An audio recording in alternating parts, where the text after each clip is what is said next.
Hey, what's up everyone? My name is Mark and this is Mark's Coding Projects. In today's video, we're going to be talking about some of the improvements that I've made off camera. So I've made a few little tweaks, and then I'm also going to be showing you guys the new thing that I'm working on, which is our saving the game board. So it's all well and good having the connections between opponents saved. We also need the board that they're actually playing on, and we're going to be building all of that functionality today. But for starters, I'll ease you guys in. There was a line of code which I didn't understand that I feel like I should show you guys. So some of you may have noticed in the previous tutorial there was this dot remove method, and there was like a yellow over color, like it was highlighted. And the reason for that was because when you remove something from a list within a for loop, the numbers will get confused. So basically, if you say you hit element 2 and you remove element 2 from the list, the number on the for loop is going to move to value 3. So you would think, okay, well, once I've removed element 2, it's going to move on to value 3, therefore it's going to check whatever was in value 3. But the remove method, what it will do is it will remove what was in value 3 to value 2, since value 2 is now, sorry, I should say, not value, index 2 is now available. So index 3 moves down 1 and everything moves down 1. So what happens is if you remove, say, one element, you're going to miss the element after it. So the way to avoid this is just by putting a x minus minus. There are a few other methods, but I didn't want to get too fancy. It's like I know that remove is going to work, and if x minus minus is what it's going to take, so we decrease our counter by 1 so that it does 2 or it does 5 or whichever index it's removing, it does that number twice, then I'm happy with that solution. The next thing I built is update list. Update list operates the same way as delete connection, except it doesn't use our any of our file reading or anything like that. All it does is it uses the connections text list instead, and it's updating that list, as you might have guessed from the name. So very simply, it takes a connection container object. So my idea was that by making it public, we could use it in, oh dear, I've just closed the code. Where's that gone? Okay, sick. Okay, so I'll show you where I'm using this. I'm using it here. So in the event that our opponent disconnects, the catch statement is triggered and update list will happen. And it's going to pass it the connection object that the connection container objects that we're currently in. We're going to call the method. And what that's going to do is it's going to take the connection container, it's going to remove that specific object from the list. And then just as a little check, we're going to print out the new list so that we know that the objects have been deleted successfully. Oh yeah, and just this line, we loaded a sort of a local variable with the connections list. We made changes to that list, local one rather than the main one, and then we loaded the local list back up to the global list at the top. That's why that's in purple, because it's a global variable. Okay. Oh, actually, I've got loads to show you. I've been busy. So I started recording this video like about 20 minutes ago. I think I got a bit lost. So while I was recording that video, I did, however, make this write text file method. Again, you'll notice it's public because I think it could be useful for connection container, and I'll explain why in a bit. It takes a string parameter, which will refer to the file that we are writing to. It takes the data, which is the data we're going to write to the file. And if I show you it in use, basically it just massively simplifies my code. So here, what we had, all of this file writer business, all of that has just been packaged up into write text file. And now we just pass it connections.text, and we pass it the IP and port number as our data, and we get the same functionality. It's just the code now looks way nicer. So, you have load text file. If you want to know how this section of the method works, go to load text file. If you want to know how check opponent works, go to that method. So there's like 3 or 4 methods all operating under write connection. The write connection as a whole, now it takes up like, 20 lines? So I think it's much nicer, much cleaner, much more easy to follow, which I'm pleased about. And then lastly, I messed on with test multiple connections. I've called the main class object multiple times so that we can have multiple clients connected to the server, as well as implemented this thread.sleep. So there's a pause every time a new object is created. There's a pause for 2 seconds, and then we create another object. This can be reconfigured, so I can remove the pause, I can increase the pause, we can test out the server's capacity, see what happens if we, I could put a for loop in and create 10 of these, or I could create 20 or whatever. This code will probably become a class that we use to do what's the word? What's the word I'm thinking of? That type of testing. What's it called? Oh, it's completely slipped my mind. Oh, it doesn't matter. Basically, we're just going to see what the server's capabilities are. Like, how long will it take before we can break it? That kind of thing. Anyway, so the topic of this video that we're going to be actually developing now, so I'm going to be writing the code for you guys, is we're going to be developing our uploading the board to a text file. Now, I kind of got a little bit lost in the last video, or sorry, not in the last video, in the last recording that I did of this, because I was arguing with myself on whether or not we should put this method in the connection container class, or if we should put it in the server class. I think I've gone with connection container, but I'm going to lay the arguments out for you guys. And if anyone wants to just ignore this and they want to put their this method in the server class instead, then feel free. It might turn out that that solution's better. But my thinking, at least, is if we put our write board method inside of our connection container class, then the connection container class will be able to pick out which text files relate to the specific client that we're connected to. And it will do that because I will set the naming convention of the files based off of the IP of the client. Yeah, based off the IP of the client. So the text file will be like game board, and then it will include the IP and port number of a specific client, and then you'll use those names to match up to a specific connection container object. So that's the first thing. The second thing is we have these conversion methods, so board to array and board to string, both of which I think will be quite useful. So when we're downloading the board for a saved game, board to array and board to string will be useful for converting it and sending it to the client. And then if we're re-uploading again, it might be useful to convert the board back. So we have that functionality. In addition, when a connection dies, we already have a server object. And what that means is that we can use our write text file and our load text file inside of our connection container class.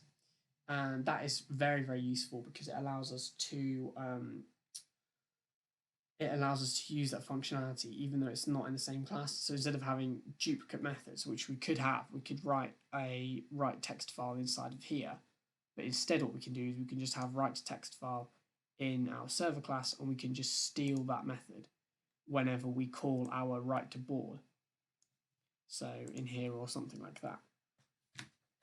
So yeah, that's my thinking anyway.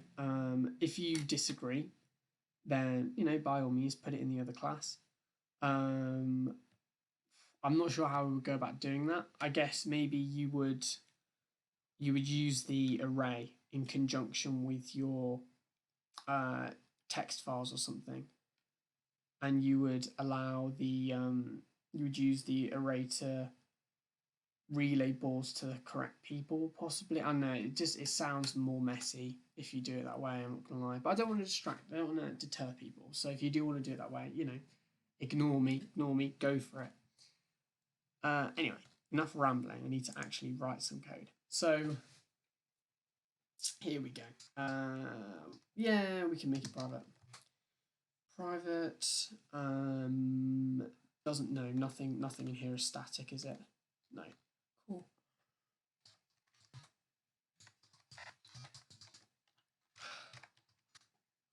So we've got right board. We're going to want a string which contains our file name.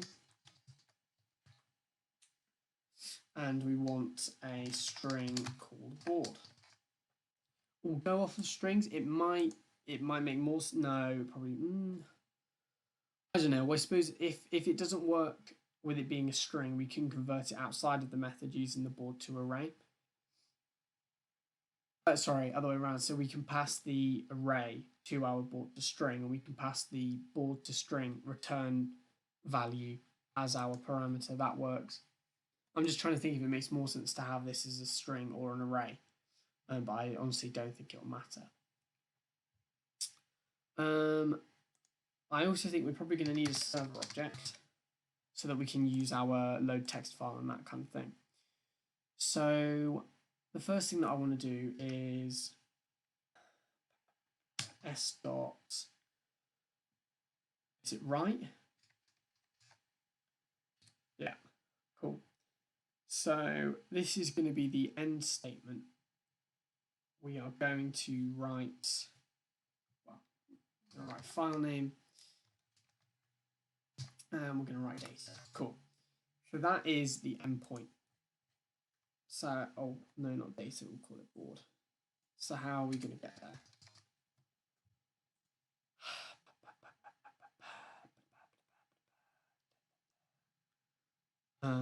You're going to be in a try catch anyway, so you can throw.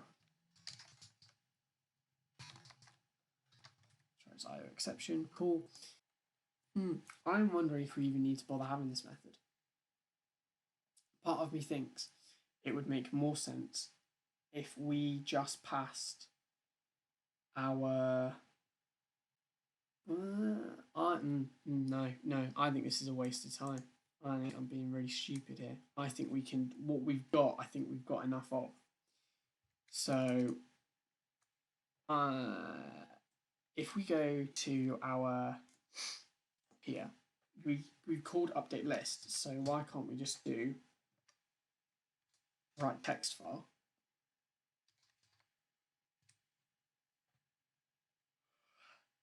We pass it our IP. So we'll call it gameboard dot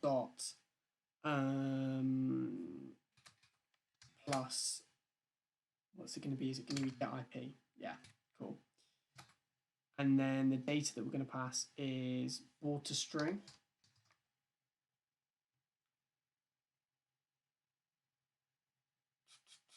We don't have a board. Interesting. Okay, that's something we can change. So we probably need a global for the board. We need a global board inside of this. I'm going to have it as a string because it's going to be easier to store that way, I reckon. So board string board.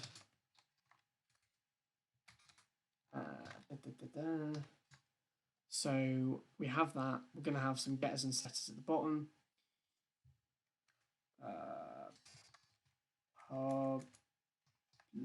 No, they need to be private probably. Yeah. Yeah, we'll make it private. So I don't actually think we want anyone to be communicating with the board directly.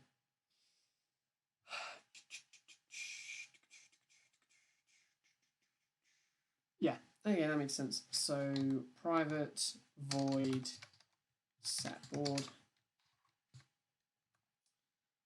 No, that's wrong. This dot board equals board. And then we have our string board as a parameter. And then we're going to make a guesser as well. String.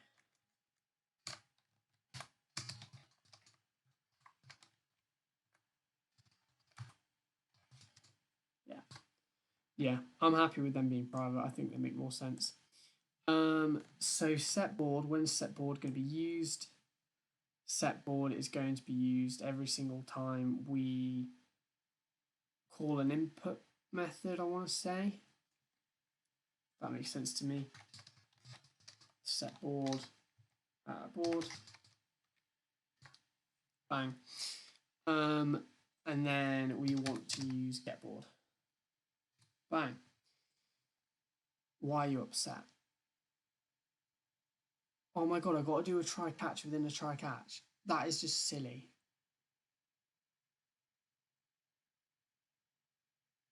Ugh. Fine. I'll put the try catch in the method instead. Get lost. There we go. Better. So we're going to put in a try catch. Exception. Oh wow, that is not good. Very angry exception. Exception E, and then we'll do a stack trace. Yeah, cool. Moving back over. Are you happy? Yeah, you're happy.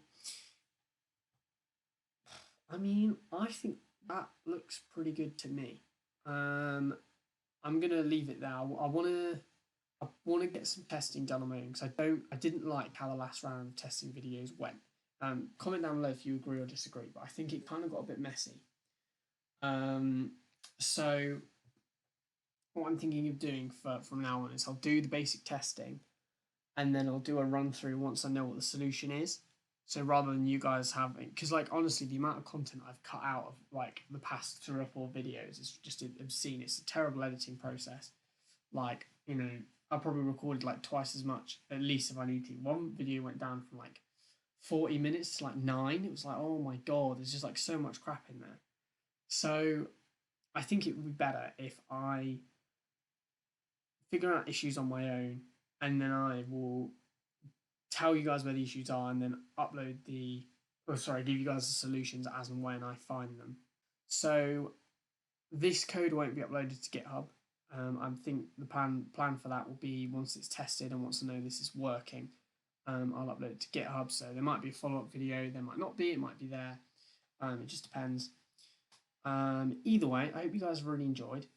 As always, you know, please go like and comment and everything. And, you know, if you've got any questions, you know, if things don't make sense or if you think there are any improvements, then please do fire them my way because it's greatly appreciated. And I hope you see you guys back here for the next video.